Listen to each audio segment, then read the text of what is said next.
Hey there YouTube, it's Bobi aka Paginator, and I get to film a bookish video today.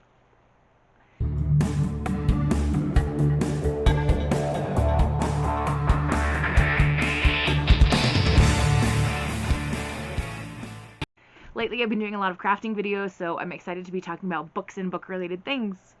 We are going to start off today's video with a surprise that came in the mail. I did not order this, it just arrived, and holy cow. So I cannot wait to actually see what's inside. I cut this open and then I realized I didn't order whatever this is. There is a letter attached to it and stuff, so I didn't even read the letter. I just came in here to film. Alright. Let's see. Cardboard. Oh, I guess that's for stability for the mailer. Okay. The letter says, "Hello, my name is G.E. Smith, author of short dark fiction and creator of Frightmark bookmarks. I started this bookmark project in October 2019. The inspiration came after watching Mare's Harpies in the Trees on YouTube unbox an abominable book club box. Owen Morgan, one of the owners of ABC, came up with a drabble-length story on a bookmark and called it a spookmark. I welcome any feedback. Thanks. I look forward to hearing from you, G.E. Smith." Okay. And she included her email here. All right, let's see what we have. She sent me a bunch of things. So this says My Thrill Club, November 2022. And we have a little story on the back, If You Can't Stand the Heat. So the story is copyrighted by her. I think she'll be okay with me reading this out.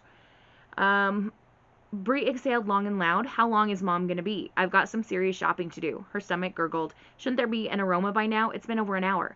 "She'll take as long as she takes," Troy said. What a lame answer. Brie stood and turned toward the kitchen. Troy grabbed his sister's forearm. "You've known about this meal for an entire week. You should have scheduled accordingly." "Let go, twit." "Sit down. Your fits won't speed anything up." Brie twisted free, sprinted into the kitchen, and opened the oven door. Troy came in. "You didn't turn on the oven, doofus." Brie smacked the back of his head. "Mom's kidneys and liver are still half frozen." Wait a second.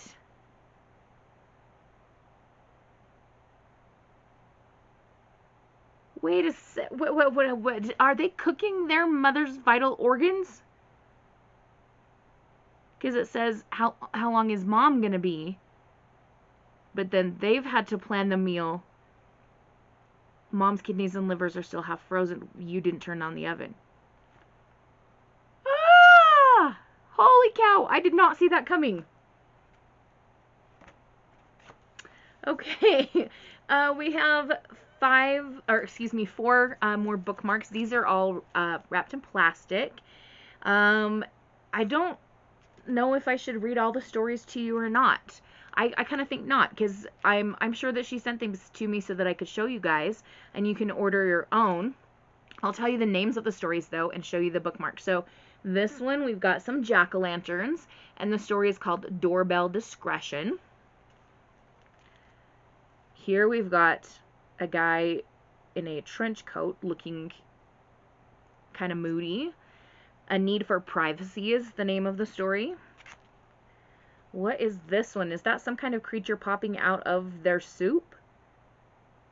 Oh boy. Prize Inside. Okay, so that would make sense with what I think the drawing is. And then this one, we've got kind of a thistle plant, and it says Transplant is the name of the story. All of these are by G.E. Smith, the maker of these bookmarks. So this one's from 2019. This one's from 2021. These two are from 2020. And then the one that I read to you is from 2022. Okay, so these are intriguing, and I'm going to go read the rest of the stories on my own. I might share some with my students. We'll see. The tagline for the business is "Let darkness keep your place." It says it on the front of all the bookmarks. And I'm going to hold up her business card here, pause the video, and you can get the information, or I will also include it in the description box below. Those are really cool. I really like those. So thank you so much. I don't know which pronoun to use because GE could be male or female. So Mr. or Ms. or Mrs. Smith, or however you like to be called. Thank you so much. I'm going to send you an email before this video posts. I really appreciate it. And these bookmarks are perfect because I'm really struggling with reading this month. It's October, it's spooky season. It's like, this is my jam. This is my kind of year, or my time of year. I should be reading a lot and I'm really struggling. So maybe these bookmarks will help me be motivated to read more physical books. As for the rest of the video, today I want to share with you 5 books that are not on my October TBR. As I said, I'm really having a hard time reading physical books this month, and I'm just not feeling motivated. Even though there are some amazing books on my TBR, I feel like I'm stuck. So we're going to try an experiment. I'm going to tell you about 5 books, again, not from my actual official TBR. And I would like you guys to please vote in the comments below for one of these books for me to try and read. And I will make a valiant attempt at trying to read a physical book. I am struggling so hard with this. Yeah. So please help me out by commenting below once you hear about each of the books. We're going to start with the most recent Fairy Loot book. It is Belladonna by Adeline Grace. For each of these, I will read the Dust Jacket synopsis. This is the Fairy Loot edition. It's gorgeous. I think when I unboxed this, I said this was the October box. It's not. It's the September one. Sorry. Anyway, I'll read you the synopsis on this one, and then we'll move on to the other 4 choices. For as long as Signa Farrow has been alive, the people in her life have fallen like stars.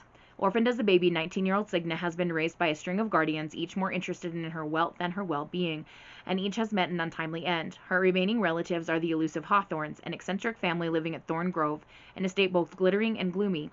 Its patriarch mourned his late wife through wild parties, while his son grapples for control of the family's waning reputation, and his daughter suffers from a mysterious illness. But when their mother's restless spirit appears claiming she was poisoned, Signa realizes that the family she depends on could be in grave danger, and enlists the help of a surly stable boy to hunt down the killer.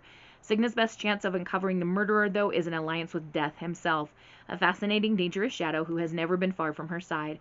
Though he's made her life a living hell, Death shows Signa that their growing connection may be more powerful and more irresistible than she ever dared imagine. Again, that's Belladonna by Adeline Grace. You don't have to put the author's name in. You can just put the title if you want to vote for that. And at the end, I'll go through and show these one more time in case you forgot which one you wanted to vote for. Next, we have The Bone Houses by Emily Lloyd Jones. This is one that I've been meaning to read for ages. Nothing stays buried forever. 17-year-old Rin cares about only 2 things, her family and her family's graveyard, and right now both are in dire straits. Since the death of their parents, Rin and her siblings have been scraping together a meager existence as grave diggers in the remote village of Colburn, which sits at the foot of a harsh and deadly mountain range that was once home to the Fae. The problem with being a grave digger in Colburn, though, is that the dead don't always stay dead. The risen corpses are known as bone houses, and legend says that they're the result of an old curse.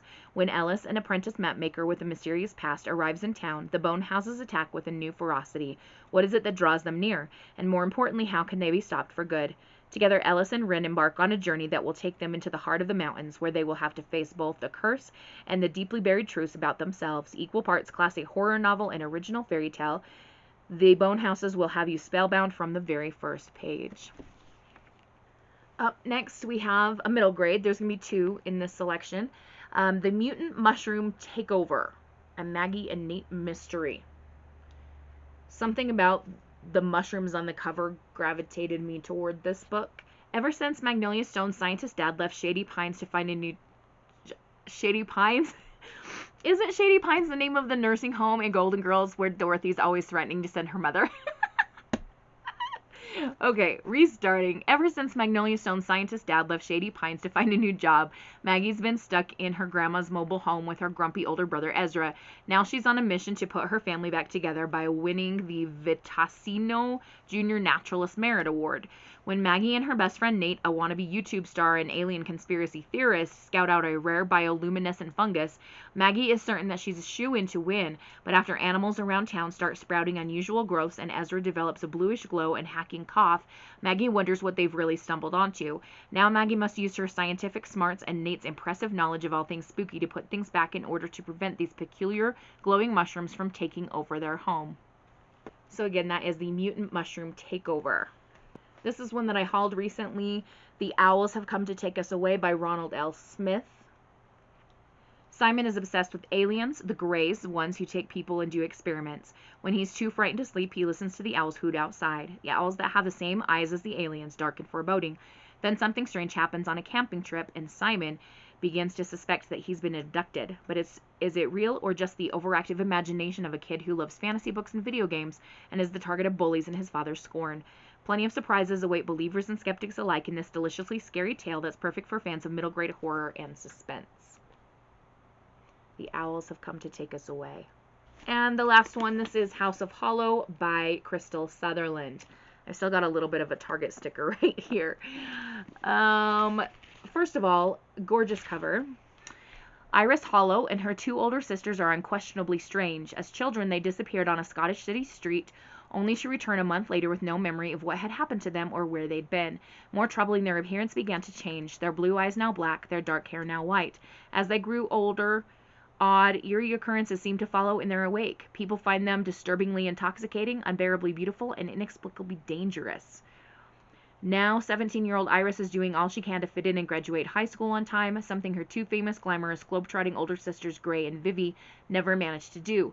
But when Gray goes missing, leaving behind bizarre clues as to her whereabouts, Iris and Vivi are left to find her, but they aren't the only ones looking. As they brush against the supernatural, Iris quickly realizes that the story she's been told about their past is unraveling, and the world that returned them seemingly unharmed 10 years ago might just be calling them back again. Darkly seductive, this twisty modern-day fairy tale by critically acclaimed author Crystal Sutherland is a gripping and terrifying journey. Readers will not be able to look away. Alright, House of Hollow. I will show each one more time just to go through them again in order, and you can please vote in the comments below. I really need some help. So again, we have Belladonna by Adeline Grace. The Bone Houses by Emily Lloyd-Jones. I can't say words today. The Mutant Mushroom Takeover by Summer Rachel Short. The Owls Have Come to Take Us Away by Ronald L. Smith. And The House of Hollow by Crystal Sutherland. Thank you in advance for helping me out, and hopefully the book that you guys pick for me will help me break out of this physical book reading slump that I've been having for a while now. And that's going to be it for today's video. Again, I will leave all the information for those bookmarks down below. Thank you once again so much. I appreciate you sending them to me. That's amazing. And I'm really going to enjoy using those. Plus, I'm excited to go read the rest of the stories. And a little scared. In the meantime, everyone have a wonderful, magical, and bookish day. Happy reading. Adios.